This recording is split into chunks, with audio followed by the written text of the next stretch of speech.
En este vídeo os vamos a enseñar a medir una relación de compresión. Dándole respuesta a uno de nuestros seguidores, bueno, pues vamos a medirla hoy en el canal. Y para empezar, bueno, os voy a mostrar un poco los útiles y herramientas que necesitamos para hacerlo correctamente. En primer lugar, bueno, pues tenemos por aquí un inclinómetro digital, ¿vale? Se puede utilizar un inclinómetro de burbuja o un nivel de burbuja. Lo que pasa que, bueno, como con todas estas herramientas, cuanto más exacto sea el aparato, pues bueno, las mediciones al final son más exactas y tendremos menos problemas a la hora de calcular la relación de compresión. Tenemos por aquí un bote de grasa, un poco de aceite de mezcla, un reloj comparador con su base imantada, una dinamométrica, una bureta, en este caso de vidrio, una libretilla y un boli para hacer un poco de la parte teórica. Ahora, para la parte práctica, pues bueno, pues vamos a empezar poniendo el motor totalmente horizontal, lo que es la parte alta del cilindro. Nos ayudamos del inclinómetro digital.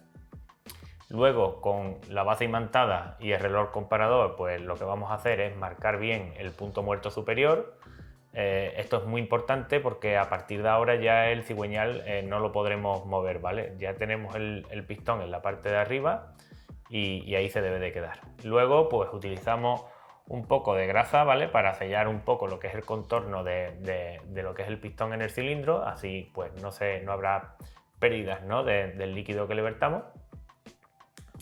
Y lo siguiente que vamos a hacer con la ayuda de la dinamométrica, pues bueno, es colocar la culata y apretarla al torque indicado por el fabricante. Una vez que tenemos la culata, tenemos todo ya bien puesto, pues nos hacemos una mezcla con más o menos 50% aceite de mezcla, 50% de gasolina, es lo que utilizo yo.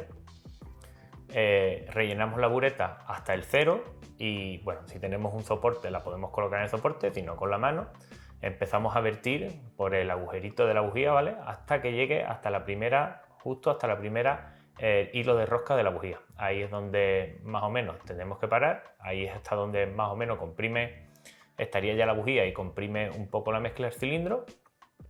Y nos vamos otra vez a la bureta y apuntamos, en este caso 4,9, apuntamos el volumen de mezcla que le ha cabido a la culata. Bueno, y ahora nos centramos en la parte teórica, ¿vale? Como sabéis, hemos medido el volumen de la culata y hemos dicho que es 4,9 mililitros, ¿vale? Mililitros es lo mismo que centímetro cúbico, ¿vale? Son equivalentes, así que lo tenemos en cuenta para las siguientes unidades. Y ponemos por aquí la fórmula de la relación de compresión. Hemos dicho que la relación de compresión es el volumen la cilindrada, ¿vale? Más el volumen de culata partido del volumen de culata. Esta es la fórmula de la relación de compresión. La vamos a ir desgranando, ¿vale? No os preocuparos. Aquí tenemos la cilindrada, que os voy a explicar de dónde sale. La cilindrada es igual a pi por r al cuadrado por la carrera, ¿vale? Vamos a seguir desgranando esto. Pi, como sabéis, es 3,14, ¿vale? Siempre será 3,14. El radio al cuadrado, en este caso este motor de push, ¿vale?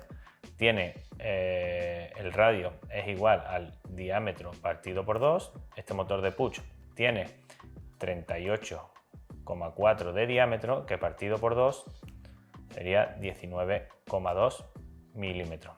Es muy importante todas las unidades ponerlas en milímetros, ¿vale? Para esta fórmula. Ya tenemos pi, tenemos el valor de la R y ahora la carrera. El motor de push, pues bueno, tiene una carrera de 43 milímetros, ¿vale? Es importante tener claro, depende del tipo de motor o cigüeñal o tener clara la carrera. Bueno, y ahora con todos estos datos vamos a sacar la cilindrada. Tenemos 3,14, el valor de pi, por 19,2 al cuadrado por la carrera 43 milímetros. Esto nos da en total, hacemos la operación y nos daría 49,8 centímetros cúbicos. Es muy importante que tengamos tanto en VC como en VCC, bueno, la cilindrada y el volumen de culata, las mismas unidades. Y ahora, bueno, pues nada, nos vamos otra vez a la fórmula de la relación de compresión.